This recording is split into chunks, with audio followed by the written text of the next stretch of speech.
s'est reposé de ses œuvres le septième jour. Qu'est-ce qu'on a dit d'autre sur le septième jour? Qu'il était content de ce qu'il avait fait. Dieu a vu que c'était bon.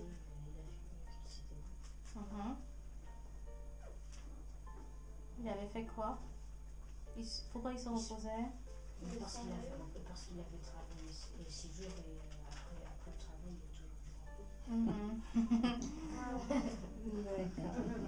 D'accord. Nous, qu'est-ce qu'on fait Est-ce qu'il y a un jour? Nous, on a le dimanche pour adorer Dieu. On adore Dieu. On adorait le jour Parce que c'est un jour qu'il a sanctifié, donc nous aussi on doit l'adorer. Oui. La glorifier. La glorifier. Ouais. Mais on voit bien que Dieu, il travaille. Comme Dieu travaille, nous aussi on doit travailler pour pouvoir nous reposer. Dieu n'est pas un Dieu des paresseux. Nous aussi, l'homme doit travailler. Pour avoir droit au repos comme Dieu. Voilà. Et aujourd'hui, nous allons faire donc Genèse chapitre 2. Vous l'avez lu? Genèse chapitre 2. Ainsi furent achevés les cieux et la terre, et toute leur armée. Dieu acheva au 7e jour son œuvre et qu'il avait faite. Et il se reposa au 7e jour de toute son œuvre qu'il avait faite. Dieu bénit le 7e jour et il sanctifia parce que ce jour il se reposa de toute son œuvre et qu'il avait créé en la faisant. Voici les origines des cieux et de la terre quand ils furent créés. Lorsque l'Éternel, Dieu, fit la terre et les cieux, aucun arbuste des champs n'était encore sur la terre, et aucune herbe des champs ne germait encore, car l'Éternel Dieu n'avait pas fait pleuvoir sur la terre, et il n'y avait point d'homme pour cultiver le sol. Mais une vapeur s'éleva de la terre et arrosa toute la surface du sol. L'Éternel Dieu forma l'homme de la poussière de la terre et souffla dans ses narines un souffle de vie, et l'homme devient une âme vivante. Puis l'Éternel Dieu planta un jardin en Éden, du côté de l'Orient, et il y mit l'homme qu'il avait formé. L'Éternel Dieu fit pousser du sol des arbres de toutes son espèce, agréables à voir et bon à manger, et l'arbre de la vie au milieu du jardin, et l'arbre de la connaissance du bien et du mal. Un fleuve sortait d'Éden pour arroser le jardin, et de là, il se divisait en 4 bras. Le nom du premier est Pichon, c'est celui qui entoure tout le pays de Havila, où se trouve l'or. L'or de ce pays est pur. On y trouve aussi le bédélium et la pierre d'onyx. Le nom du second fleuve est Gihon. C'est celui-ci qui entoure tout le pays de Kesh. Le nom du troisième est Hiddekel. C'est celui qui coule à l'orient de la Syrie. Le 4e fleuve, c'est Euphrates. L'Éternel Dieu prit l'homme et le plaça dans le jardin d'Éden. Que nous dit la Bible dans ce chapitre? Dieu s'était reposé de son 7e jour. Et après, il a vu que la terre, il y avait personne. Donc il a créé l'homme. Et après, il a créé la femme pour pas que l'homme soit seul.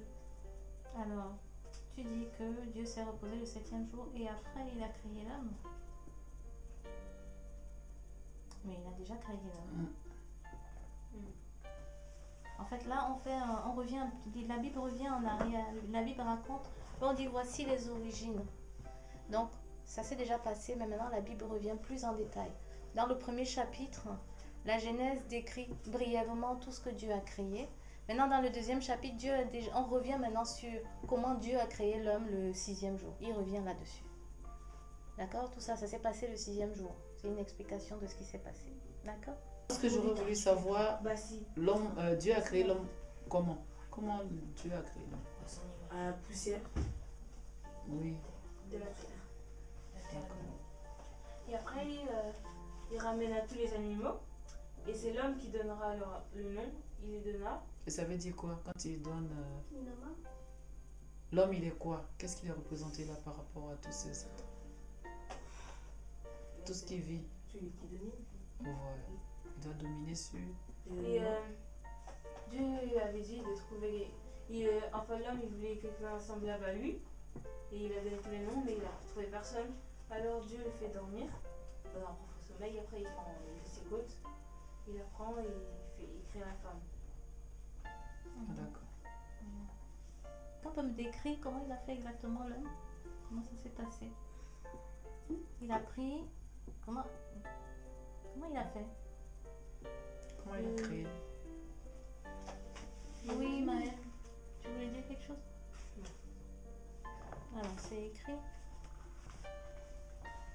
Il a pris de la poussière. Il a formé l'homme avec. Et après, qu'est-ce qu'il a fait? Il souffla dans ses narines. Voilà. Il souffla quoi dans son narine? Un souffle de vie. Et l'homme devient une âme vivante. Voilà. Vous voyez, c'est pour ça qu'on dit, l'homme est fait, souvent on dit, tu es poussière, tu retourneras poussière. L'homme a été pris à partir de la poussière. C'est Dieu qui donne le souffle de vie, c'est Dieu qui le reprend quand il veut. Il fait comme il veut. Il donne, il reprend. C'est dire qu'on est de la poussière dans les cellules. D'abord, il y a une chose. Dieu crée l'homme à son image et à sa Ressemblance. Ça veut dire quoi? Pareil que lui. Pareil que lui. C'est ça. Mais comment est-ce que Dieu est? Si Dieu nous a créés pareil que lui, ça veut dire que Dieu, il a quoi? Il a un visage. Il a un visage. Ça veut dire que Dieu, il a une bouche. Ça veut dire que Dieu, il a des Dieu. Ça veut dire que Dieu, il sent.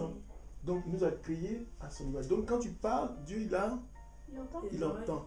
Donc, quand tu es là dans le noir, Dieu te voit. Et Dieu peut te parler.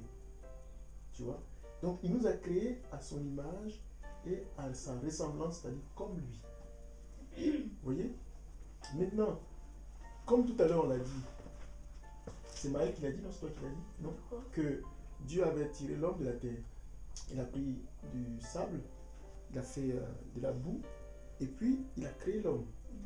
Et quand il a construit l'homme avec l'argile, il a soufflé dans les narines de l'homme, et l'homme, la vie est rentrée en lui, et l'homme est devenu ce qu'il est. D'accord? Donc le premier homme a été créé comme ça. Donc, oui? C'est-à-dire qu'on est tous des descendants. Et bien sûr, on vient tous d'Adam et Ève. Oui? Oui, mais à un moment, quand on va lire plus loin, il va y avoir des enfants, il y aura d'autres gens qui vont venir. Oui? Ça, vous allez expliquer ça? Ils vont vous expliquer ça par la suite. Donc, je reviens pour dire que quand on est, un jour on va mourir. Donc, Quand on est né, on était que de la poussière. non, le premier homme qui a été créé, Adam et Ève, ils ont été créés de façon spéciale. Donc quand Adam et Ève sont nés, ils ont... Après ça, Dieu va plus créer l'homme comme il a créé. Il va dire, multipliez-vous, remplissez la terre. C'est-à-dire que l'homme et la femme vont aller ensemble et ils vont mettre des enfants au monde. Et ces enfants-là vont aussi mettre des enfants au monde. Les enfants aussi vont mettre des enfants au monde. Et c'est comme ça que le monde sera peuplé. La deuxième phase, Dieu dit, multipliez-vous et remplissez la terre. Mais il ne va plus créer l'homme avec de la boue. Mais il va dire à l'homme, maintenant que je vous ai créé, maintenant, femmes et hommes, mettez-vous ensemble pour faire des enfants. Et vos enfants vont aussi faire des enfants. Et ils vont peupler toute la terre. Mais l'origine, c'est qu'on est né de quoi? La poussière. La poussière. Donc c'est cette poussière qui se multiplie pour remplir toute la terre. D'accord? Le jardin d'Éden, comment il était? Oui. Il y avait beaucoup d'arbres fruitiers. Mhm. Il y avait pratiquement que de la végétation. Mhm. Il y avait 4 Et il y feuilles. avait des fleuves Mhm. et des océans. Enfin, D'après ce que vous avez lu, par exemple, quelle image donnerez-vous au jardin d'Éden? c'est beau.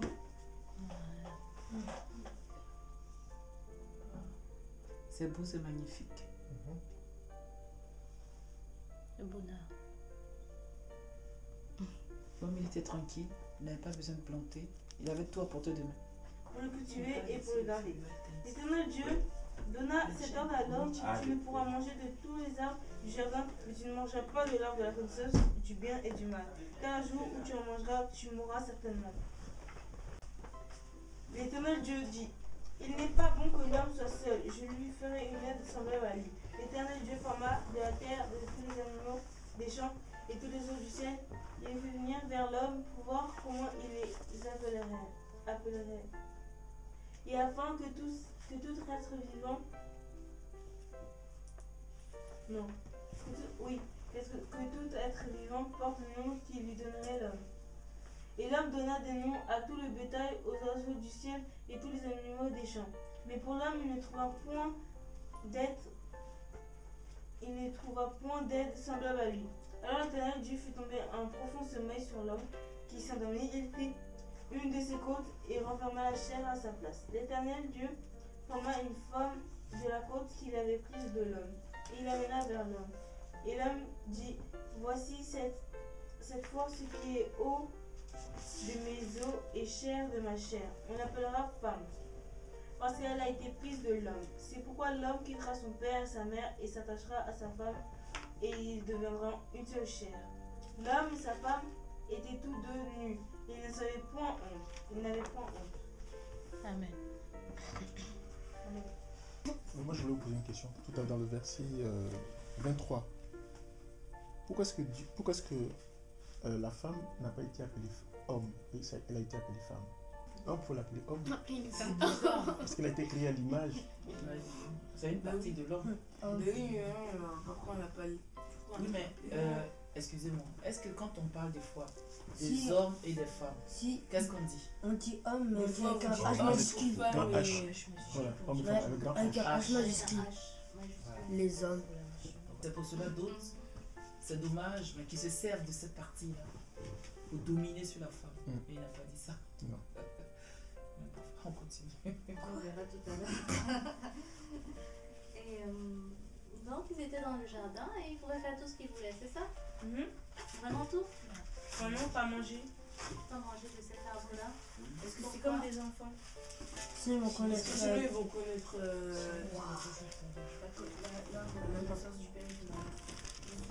Ah, sinon, En fait, ils vont devenir comme Dieu. Parce que Dieu dit quoi? Si vous mangez, qu'est-ce qui va vous arriver? vous allez Bah, vous mourir. allez mourir.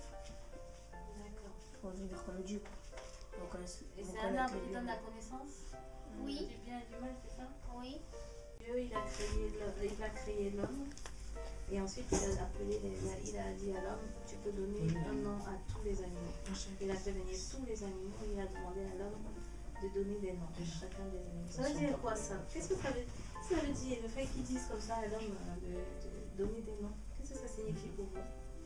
C'est fort quand même. C'est pas Dieu qui donne le nom. Il demande à l'homme de donner le nom. Oui, oui, Ange. Ça veut dire que l'homme domine sur les animaux. Enfin, s'il a des prénoms comme ça. C'est Ils disent aussi qu'ils ne trouvent point quelqu'un d'aide. Enfin, il y a écrit il ne trouva point d'aide de semblable à lui. en fait, Dieu cherchait une aide pour l'homme. Parce que Dieu a constaté qu'il manquait l'homme. Et c'était pas bien pour l'homme d'être seul. Il lui manquait quelque chose. Et donc on a vu qu'il a fait Adam et il a fait Ève, c'est ça? Oui. C'est Adam qui a donné le nom à Ève. L'Éternel Dieu forma une femme à partir de la côte qu'il avait prise à l'homme et il l'amena vers l'homme. L'homme dit, voici cette fois celle qui est faite des mêmes os et de la même chair que moi. On l'appellera femme parce qu'elle a été tirée de l'homme. Amen. Voilà. Donc, Adam l'appelle Femme, qui veut dire femme, qu'est-ce que ça veut dire femme? femme.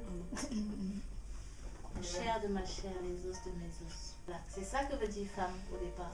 Et c'est Adam qui l'appelle comme ça déjà. Donc Adam nomme toute la créature, tous les êtres vivants. En fait, c'est lui qui donne des noms aux êtres vivants. Donc, et Adam et Ève, est-ce qu'ils avaient des vêtements? Comment ils se sentaient dans le jardin? Tout nu, mais ils ne le savaient pas. Ils Voilà. savaient pas. C'est Ils ça. étaient inconscients. Mais en fait, ils ne savaient même pas, ils regardaient Les même pas. naturistes. Mais j'étais Ils avaient les inconscient. yeux rivés. Pas naturiste. Au ciel. Inconscient. Alors, La nature, c'était tout. Et Dieu dit que le jour que vous allez manger là, vous allez faire quoi? Vous allez mourir. Vous allez mourir. Donc ça veut dire qu'ils vivaient quand ils n'avaient pas encore mangé l'arbre. Et quand ils vivaient, ça voulait dire quoi? Ils ne savaient pas qu'ils étaient.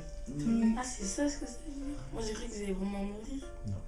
Deviennent Moi aussi. mortels. Quand tu meurs, ça veut dire qu'ils te séparent de Dieu. Ah, parce qu'ils étaient immortels avant?